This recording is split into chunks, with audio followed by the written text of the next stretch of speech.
Univers Média TV. Chers téléspectateurs, bonjour, bienvenue dans l'essentiel de l'info. Univers Média TV.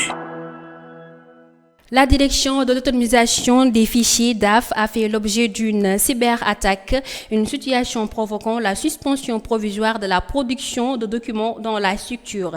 Les pirates se réclament et disent détenir 139 TB de données de la DAF.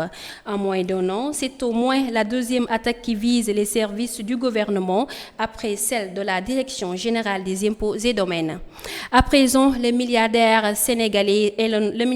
américain Elon Musk, dans un post sur X, a annoncé 3 février 2026 la disponibilité de Starlink au Sénégal.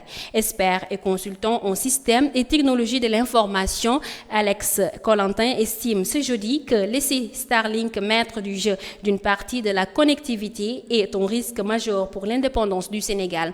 Il a précisé par ailleurs que Starlink relève du droit américain et non du corps réglementaire sénégalais.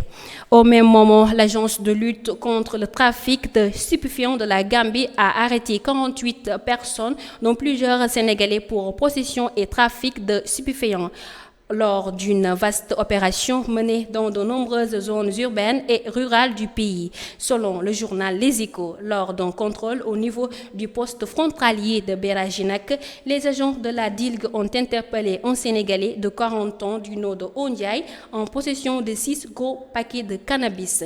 Un autre Sénégalais a été intercepté avec 10 paquets de cannabis. Le spinner sénégalais Cheikh Tidiane Diouf a réalisé une prestation remarquable lors d'un meeting en salle à Lyon où il a remporté sa course tout en établissant un nouveau record national du 400 mètres indole. Avec un chrono de 46 secondes 66, l'athlète efface des tablettes, un record vieux 40 ans détenu par Amadou Djaba. C'était tout l'essentiel de l'info, le Wolof avec Khalifa Babakar Semben. Univers Média TV.